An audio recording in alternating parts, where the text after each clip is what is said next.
Hi, replay viewers. Thanks for watching. I'm going to wait just a few more minutes to let some people pop in. I am actually getting ready to mix up the batter to bake a cake. And the way I have my phone positioned, I don't know if I can see all of your comments, but I will try to watch for those. What I'm about to do is mix up a cake mix. It's a homemade cake. I've done this in the past. I am actually getting ready to start on a quote-unquote diet. It's not really a diet so much as it is just a healthy way of eating whole foods. If you've ever heard of Nourishing Traditions, that's kind of the route that we're going to go. I've done this in the past. I got healthy. I was doing great, and then I kind of started slacking. So I'm going to start back onto that. And my daughter's birthday is coming up in the midst of starting on this healthy diet. And so I'm actually getting ready to mix up a test batch of a cake that I'm going to try to make for her birthday. The ingredients that are in it are primarily whole foods. There's a few things that might be somewhat questionable. I'll kind of go over that as we go. But if any of y'all have any questions as I go through this, just stop me. I'll be happy to answer questions, and we'll just kind of go from there and see how things are. I'm going to show you first how I have my setup. I have everything measured out for the most part. There's one or two exceptions that I just need, like, a quarter teaspoon of a thing or two that I didn't measure out. And you can hear my baby in the background. One of the things that I do is baby wear. And it's late. She's tired, but she doesn't really want to go to sleep yet. So I have her in my tie carrier while I am doing this. And you'll probably hear her in the background talking to me a little bit, but that's okay. If you look up here, that piece of paper on a coat hanger is actually my recipe. I don't remember where I first saw that tip, but it's great. That keeps my recipe right up there where I can see it, but it is out of my way. I don't keep having to look over here or over there or here and there, trying to find my recipe or keep from spilling things on my paper and then not be able to read it. But I don't know if you guys can see very well, but I have made some notes. One thing that I do when I cook, bake, whatever, I modify recipes usually as I go, and in doing that, this is a mistake that I've made, but I never write it down. I never write down what I did differently, and then the next time I try to make it, I can't remember what I did. So this time, since this is actually a test run, this is a test batch to see what happens, this time I have actually written it down so that if it works, then when I get ready to do it again later, I can remember what I've done.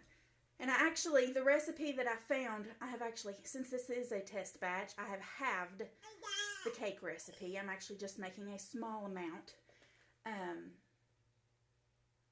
And I'll be making cupcakes with it, just because I don't want to make a huge cake. This is just a test batch to see if my recipe is going to work and to see if it's any good. So with that, we'll get started. And like I said, if anybody has any questions, just type it out on the screen. If the information that I'm giving you is helpful, tap your screen to give me some hearts, and we'll just kind of go through this and see how things go. So what I have here is a huge glass mixing bowl, and I have already measured out my flour.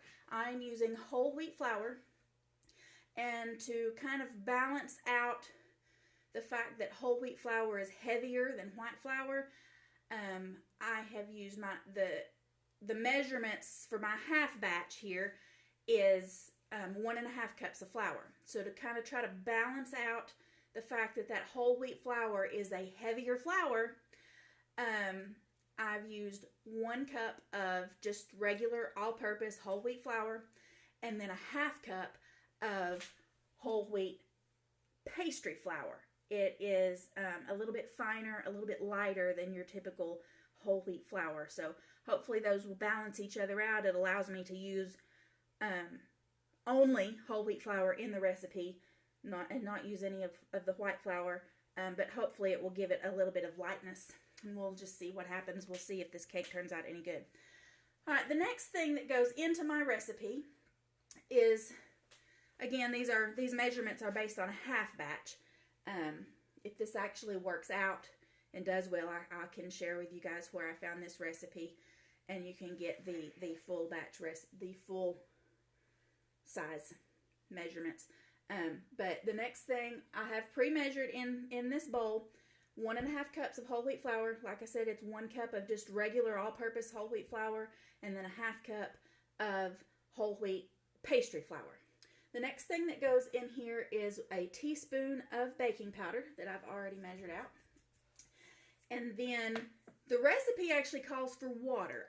Since I am doing a soaked batter, and by soaked, if you're familiar with Nourishing Traditions, when you soak, you want to always soak or ferment or sprout your grains. All grains and legumes naturally have something called phytic acid. And phytic acid is, the best way I know to describe it, that is an anti-nutrient. It is a substance in grain and legumes that actually makes it harder for your body to digest those things.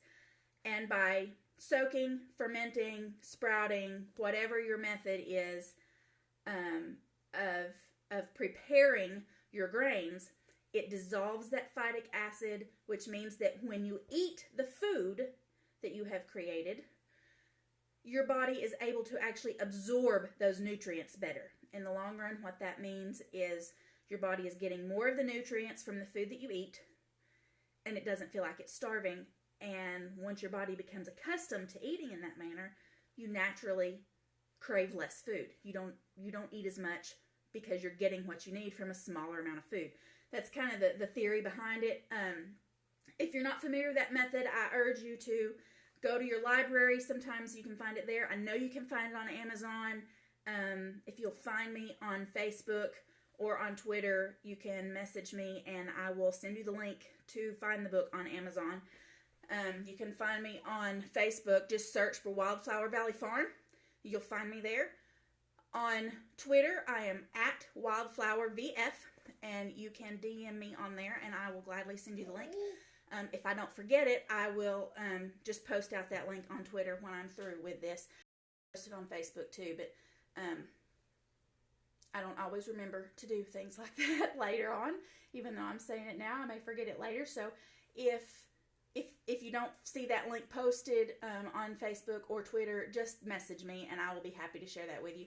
The book is called Nourishing Traditions. It explains the whole concept behind what I'm describing here with this fermented flour, this soaked flour.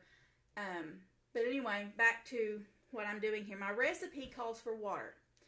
Because I am doing a soaked flour, which is essentially going to ferment these grains, you want to use some type of an acid. You can either use water and like apple cider vinegar, or you can use soured milk.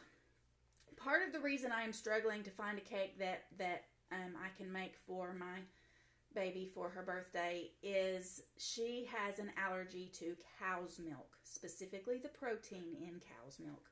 So she can't have,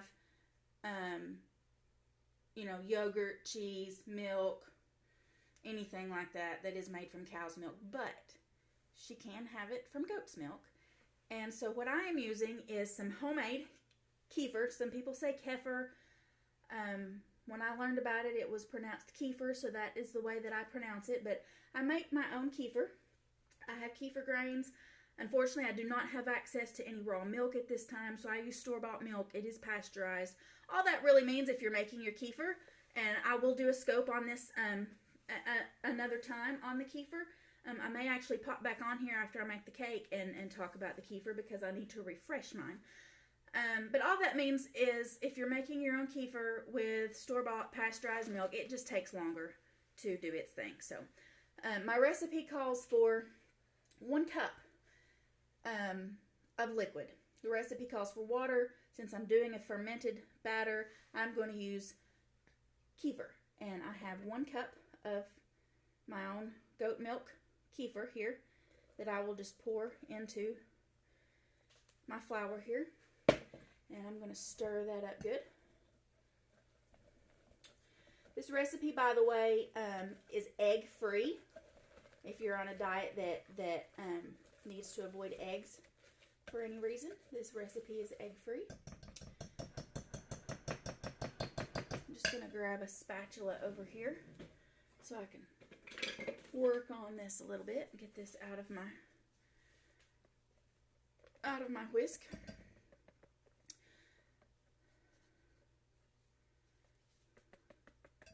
There we go.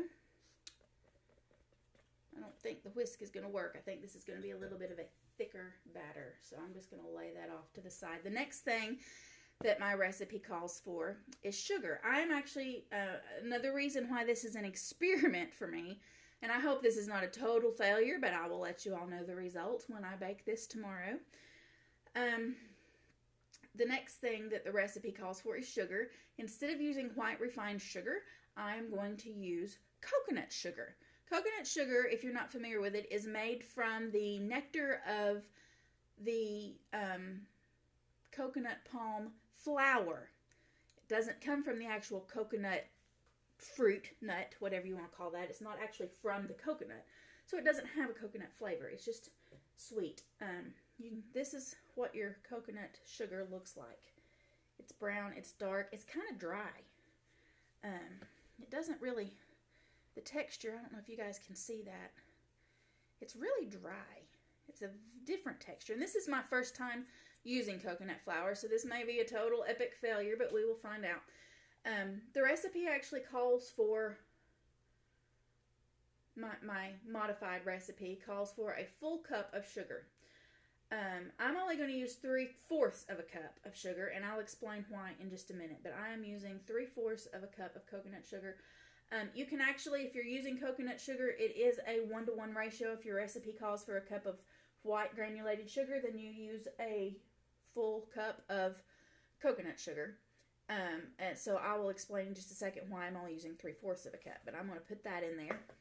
Go ahead and mix it up a little bit. Mix that around.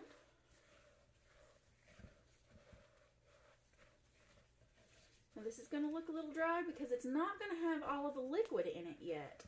There's a reason for that. But again, like I said, we'll hope that this is not going to be a total failure here. The next thing that goes in to this recipe is cocoa powder. And this is the reason why I'm only using a smaller amount of sugar. The recipe calls for unsweetened cocoa powder. I am using something called sweet ground cocoa. And I am sorry, guys, for the glare. The lights in my kitchen, there's not really anything I can do about that. But it's Ghirardelli Premium Baking Cocoa, Sweet Ground Cocoa. This is alkaline. It's a process called Dutched. If you've heard that term, sometimes you'll see Dutched baking cocoa. That just means that the bitterness has been taken out. And I'm going to use, it's already been sweetened. Your regular baking cocoa powder, like this is just regular 100% cocoa, baking cocoa. This is actually from Aldi's.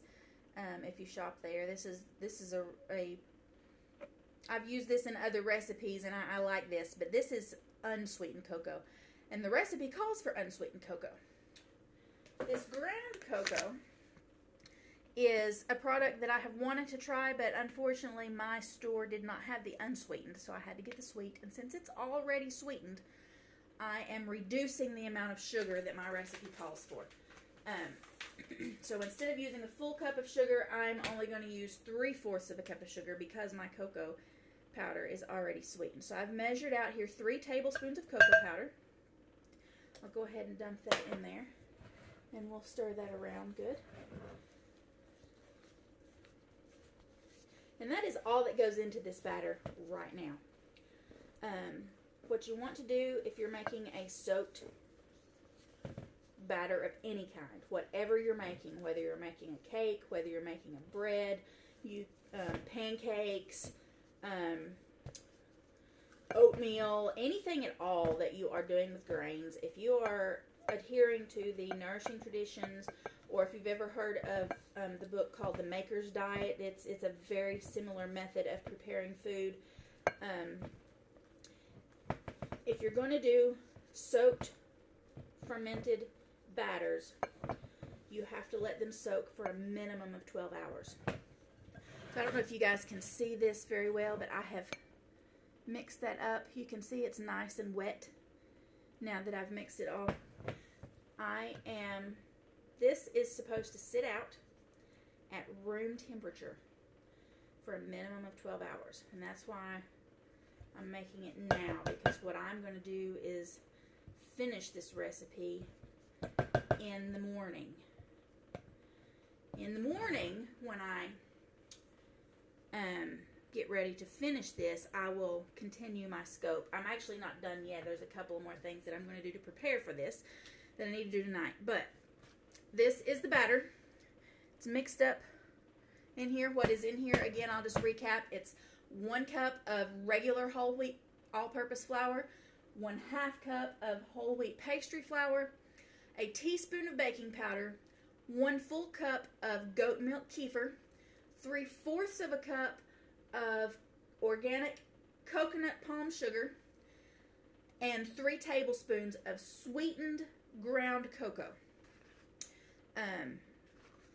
And this, like I said, this just needs to sit out at room temperature for at least 12 hours. I have a lid for this bowl that I'm going to just pop on here. And I'm going to set this out of the way, and then we'll move on to the next part of the recipe. The next part of this that needs to be mixed together also needs to rest for a while, but it doesn't need to be mixed into the batter that you've made.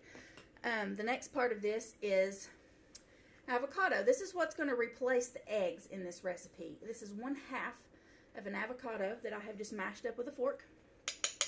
The next thing that goes in this is 2 tablespoons of oil. The recipe called for vegetable oil. I don't like to use vegetable oil in my cooking, so I am using coconut oil. And this was melted when I measured it out, but it started to solidify, so I'm going to just scrape that out. That is 2 tablespoons of coconut oil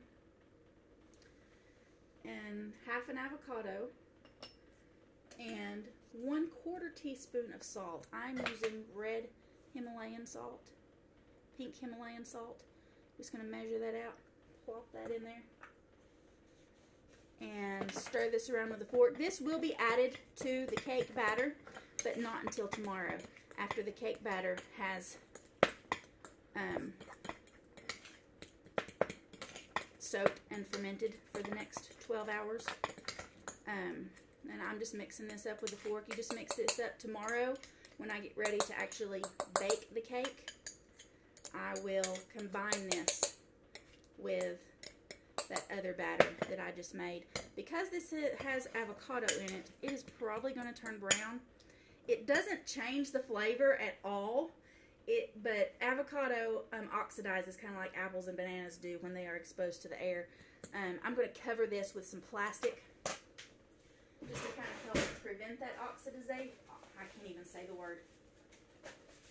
To help prevent it from turning brown, I'm just going to put some plastic over it, touch the plastic down to it. That kind of helps create a barrier that will hopefully keep that from turning brown. And this will actually rest in the refrigerator, whereas the cake batter is going to rest in the at room temperature. It's covered, but it's going to rest at room temperature.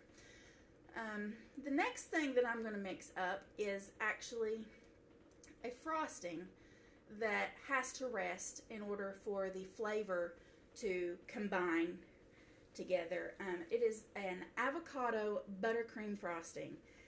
Again, I mentioned earlier in the broadcast that my baby is allergic to all dairy products that are made from cow's milk. And so I can't make buttercream frosting for a cake and use butter. But I found this recipe for an avocado buttercream frosting. And the avocado replaces your butter. I'm making just a small batch of this just to test it. I'm not actually ready to make the whole cake, so I'm just testing it. So this is not a full batch of buttercream frosting that I'm going to make, but what this calls for the size batch, my test batch that I'm going to make, is the other half of my ripe avocado, a half a cup of, it calls for powdered sugar. I am experimenting here, so I'm going to try it with honey and see what happens with that. And then a tablespoon of cocoa powder. And for this, I am going to use the unsweetened cocoa powder since I have honey in this recipe. So in case you all don't know how to open an avocado, if you've never used them before, I saved this half of it. When you cut it in half, you end up with half with the pit and half without. I used the other half in my recipe a minute ago, but you end up with this right here. And I don't know if you guys will be able to see this, but you just take a knife and hit that pit with your knife and twist, and your pit comes right out. And then I'm going to just use a spoon to scrape this out here. Lay this knife out of the way. To make this buttercream frosting, you are supposed to do it in a food processor. Since I'm making such a small batch, I'm using my little mini food processor here. It's just a little chopper. I've already measured out my honey. I have half a cup of honey. It's local honey that I've already measured out into my food processor here. I'm going to use just a spoon I'm going to chop this up a little bit just to kind of save the food processor a little bit of work. But I'm just going to scrape this out. When you use an avocado that is good and ripe, they're super soft. You don't want them to be too soft. They can be overripe, but this one is a good soft avocado, and I'm just going to scoop it out with a spoon. Like I said, I've already measured out my honey in there, and then I'm going to measure out my baking cocoa. This is the unsweetened cocoa for this part of the recipe. And it calls for 1 tablespoon because I'm just making a tiny test batch here. A tiny test batch. And I'm going to process this. It's going to be a little noisy for just a minute. I do apologize for the noise, but I am using a food processor and they make a little bit of racket. So give me just 1 second to blend this up and I will be right back.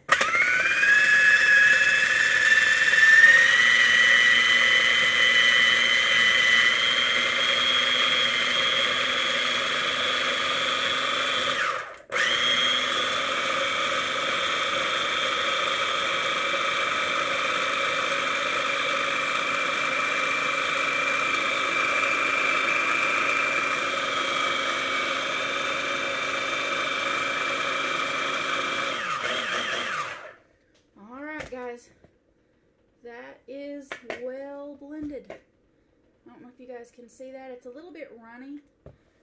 That is from the honey. I'm going to grab another spatula here, or maybe just a spoon. I think a spoon will work for this. It's a little bit runny. This might not work. The recipe calls for powdered sugar. This might require powdered sugar in order to get it to stiffen up. I may try this again in a little while and see what's going to happen. It would make a nice glaze, though, I think. I want to process this a little more. I don't know if you guys can see that. And like I said, I'm sorry about the light in my kitchen. I don't have good lighting in here. I don't know if you guys can see that. I can still see just little bits of avocado. So I am going to process this for another minute or so.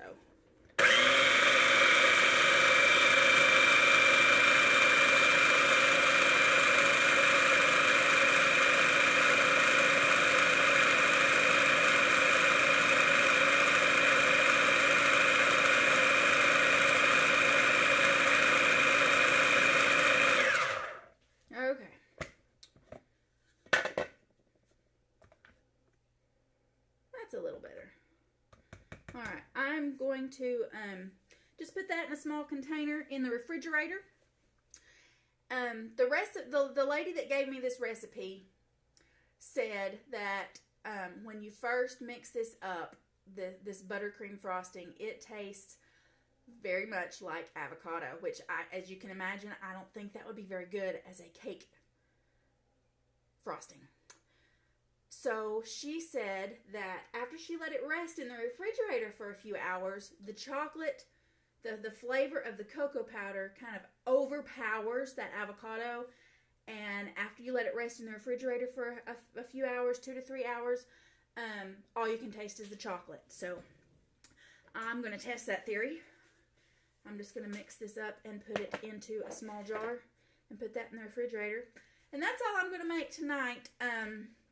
In the morning when I get ready to finish combining this, I will continue the scope and show you guys how to finish the recipe, how to mix it together. Again, just to recap, I am making a soaked/fermented cake recipe.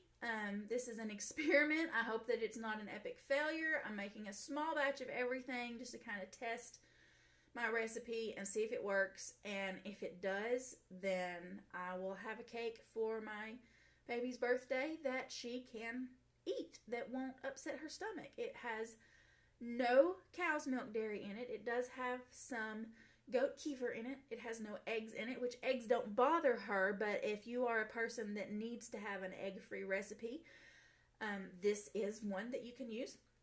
It has avocado that replaces your eggs, and in the frosting, the avocado replaces your butter. I guess it probably replaces the butter in your cake also because, well, the cake calls for some oil, so you do have some coconut oil in the cake, but the avocados just kind of help make that creamy as well. So I want to thank you guys for watching. Thanks for coming in. After I get my mess cleaned up here, I will come back on and talk to you guys about my goat milk kefir and how I do that. So feel free to share this out. I will save this on my YouTube channel, and I apologize. I just created my YouTube channel just recently, and I don't remember how to tell you guys to find that. You might search for Wildflower Valley Farm. It might come up that way. But if not, I'll post the link to it on Twitter and Facebook once I get this downloaded and then uploaded back onto YouTube. You can find me on Facebook. Just search for Wildflower Valley Farm. That will bring you right to my page. You can email me, Nicole@wildflowervalleyfarm.com.